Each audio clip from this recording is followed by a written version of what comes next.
Hailee Hey, Steinfeld, what's up? How are you? I'm good, Jojo. How you doing? I'm doing awesome. It is so good to see your face. I just miss everything, everybody. I miss you. How are Everything, everyone. I miss you too. I know this is so weird. I got so happy when I saw your face come up on my screen, and then I was like, you? "Hmm, this is a little weird. This is not what we're used to." This is so odd. I mean, we'll talk music and EP, which the EP, oh my God. But I feel like we're living, and I've said this 1,000 times, so if you heard me say this, shoot me, but I feel like we're in a sci-fi movie, Hailee. I really do. It feels a lot like that.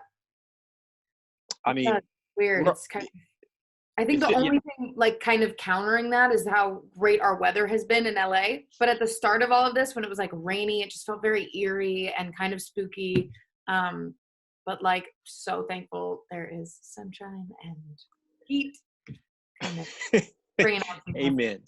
Amen. God, it was creepy when the rain was kicking in early. Good Yeah. Lord. Hey, how are you living? How's the family? Are you guys how's everybody doing? Everybody's good. Everybody's good. We're hanging in there. We've been doing this long enough now. I think we've kind of got a little, gotten into a rhythm. But just taking everything one day at a time, and we're all healthy and safe, which very thankful for. Right. Has it forced you to slow down a lot because you're a girl that's always, I mean, I don't follow you around every day because I'm not a stalker, Right. but I'm assuming that you are always, I mean, you're writing or you're planning or you're scheduling or you're traveling or you're shooting. I mean, now you're just there. Yeah.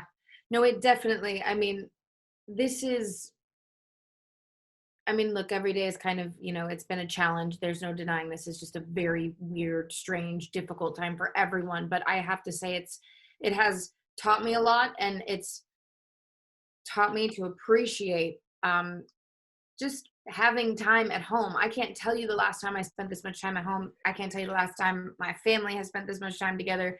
It's been really nice, and just having the opportunity, like you said, to just slow down and look at what's in front of me, focus on one thing at a time, not be in a million places at once, and not think about, I don't find that I'm constantly thinking about what's happening tomorrow, what's happening next, what am I doing? It's all about right now. And it's kind of great.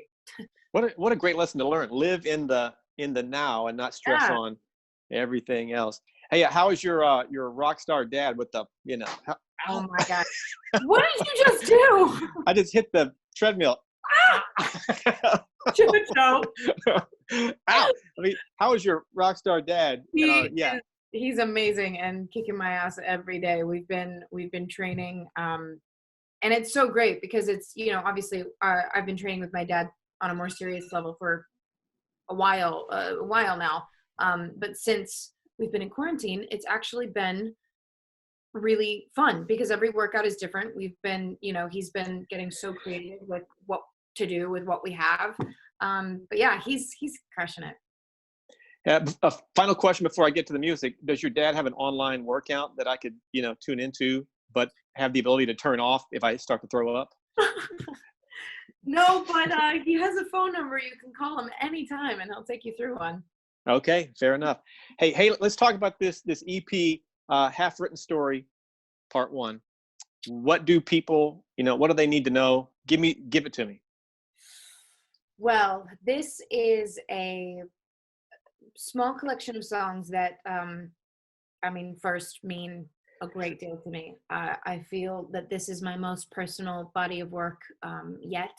And it's been something I've been working on for a while now. Obviously, I will take my own self out of my own game when I go and make a movie or, for instance, my show that I've been working on. And I split it into 2 parts because, well, as I continue working towards the bigger body of work, these are songs that I have that are done and I love and I'm very proud of, and I really cannot wait any longer to put music out. So these are records that I just really hope people enjoy as I continue working on the rest. I listened to the EP. It seems like you had a lot to say. Like it was just, just what's the word I'm looking for? Unchained, so to speak, or whatever the word is. Like it was just, you let it out. So I don't know. It's just powerful. It really is. Yeah, thank you so much. Hey, let's talk about the single, I Love Yous. Mhm. Let's get specific on this. What do people need to know? Because I'm about to play it here on the iHeartRadio Countdown. Give me a little something on this track. So I Love Yous is sort of, I like to think of this song as the thesis statement of the project. And also just a very bold statement in and of itself to say, no more I love yous until I'm okay. I was in a place where I realized for the first time, the only thing that was going to make me feel like me again and whole and healed was time alone, to focus on myself without the distractions of any relationship. So in some form or another, I said to myself, no more I love yous until I'm okay. And this song just completely resonated with me on a different level. And of course, we have the incredible Annie Lennox sample from her song No More I Love Yous, which just, takes it to the next level.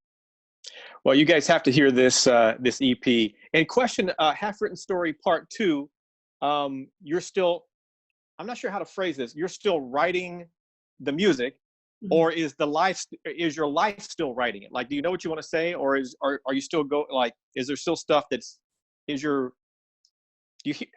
you see what I'm trying to say here? Absolutely, totally. Yeah. And life is sort of still writing the story.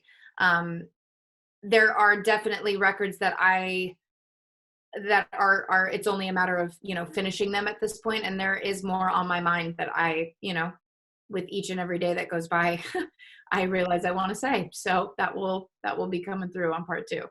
And that is later in the summer, as far as to my understanding, right? Yes. Okay, you guys get on this EP. It's just awesome. And Hailee's just amazing. Let's talk acting, Hailee. This Dickinson, Apple TV Dickinson. And you're not only the star of it, you're a power player. EP on this thing. It's got to be a lot of work and a lot of responsibility, of course, and very exciting at the same time. Absolutely. It definitely was a new role, unlike any other role I've played before, being a producer on the show. And I have to say, we shot season 1. We shot season 1 and started working on season 2 before it came out. So wow. my role as a producer was, far more challenging season 2 than it was season 1, because it was not only juggling season 1 coming out, but being in the middle in the thick of season 2 and figuring all of that out. And it was just really, really amazing to be a part of so many different conversations that have never even crossed my mind, so many topics, so many decision-making processes that I've never been concerned by. And suddenly, it's just as important, if not more important than the rest of what I know. So it really was an amazing opportunity. This is a show I'm really proud of, and happy we got season 2 done. No kidding, right? Wow. Now, I assume now that you've EP'd that and the success in the season 2 and everything, I assume there's more EPs, more producing, in the down the pipe here. Absolutely, I would love to produce something, and just play the role of a producer. I think that it requires absolutely every part of you, and sometimes I've put myself in positions where I realize there's only so much of me to go around, and so I would love to produce something, and be able to just focus on that, because it's a lot.